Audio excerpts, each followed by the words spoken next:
අපේ මව්බිමේ ගෞරවයත් ඒ වගේම යුක්තිය පිළිබඳ ප්‍රශ්නයක් සහ ජාත්‍යන්තර පිළිගැනීමත් අපිට අත්පත් කරගත හැකි වන්නේ අපේ මධ්‍යස්ථභාවය ආරක්ෂා කරගනිමින්.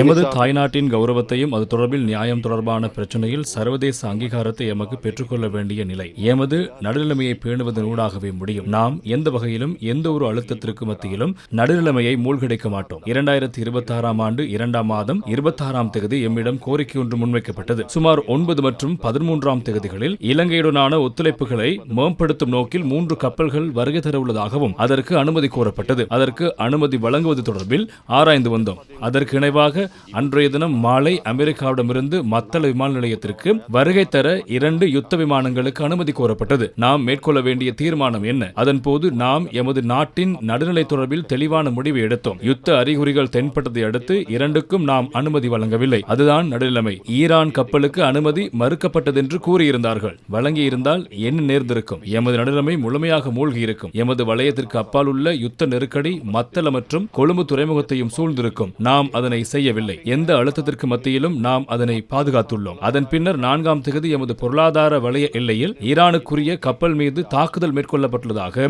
எமக்கு தகவல் கிடைத்தது. எமக்கு தேவை என்றால் நாம் அதனை புறந்தள்ளிவிட்டு இருந்திருக்கலாம். எமது கடல் வளையத்தில் அல்ல, பொருளாதார வளையத்தில்.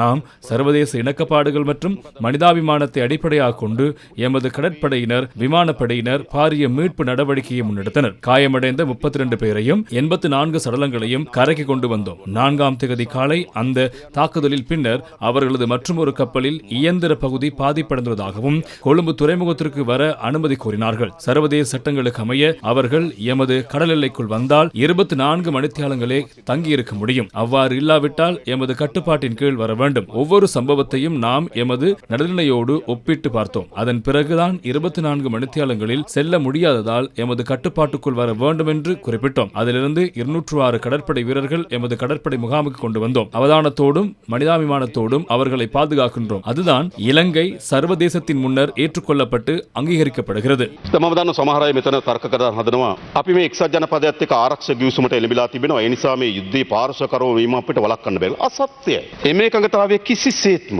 මෙවැනි යුද්ධයකදී අපි අතර තියෙන හවුල්කාරීත්වයන් පිළිබඳ කිසිදු සඳහනක් නැහැ.